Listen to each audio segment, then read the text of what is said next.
Presents by RDS Music।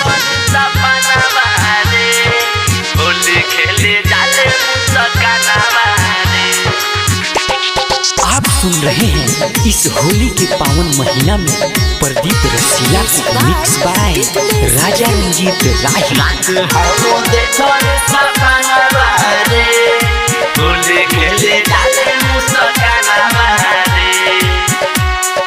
रात हम देखो सपनावा रे, होली खेले जाले मुस्कानावा रे।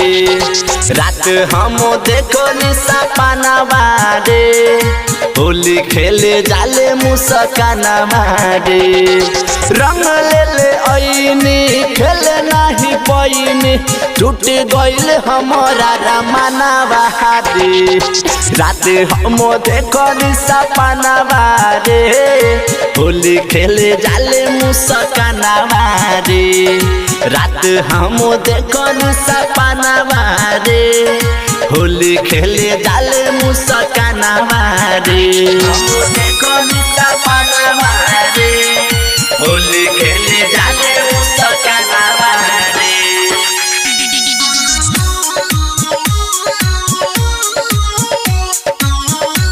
मिक्स बाय राजा रंजीत राही। रात हम देखो सपनावा रे, होली खेले जाले मुस्कानावा रे।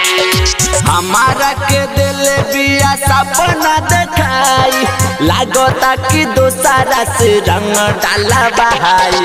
हमारा के दिल बिया सपना देखाई, लागता कि दोसरा से रंग डाला बहाई। साफ धोखाबाज लागत रे। अब का करी हम बताओ ना, केकरा के रंग डाली है होली में। हमारा के दिल बिया सपना देखाई, लागता कि दोसरा से रंग डालवाई। दूर दिल के यार मनावा रे, होली खेले जाले मुस्कानावा रे। रात हम देखो सपनावा रे, होली खेले जाले मुस्कानावा रे। रात हम देखो सपनावा रे, होली खेले जाले मुस्कानावा रे। हम देखो सपनावा रे, होली खेले जाले मुस्कानावा रे। आप सुन रहे हैं इस होली के पावन महीना में प्रदीप रसीला को। रात हम देखो सपनावा रे, होली खेले जाले मुस्कानावा रे। रंजीत राही से रम डलवावे, राज रंजीत के मन लालचावे।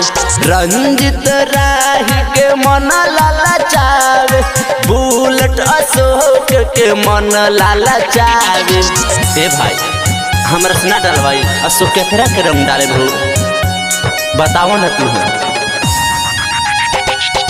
अशोक बवाल से रंग डलवावे, प्रदीप रसीला के मन लालचावे।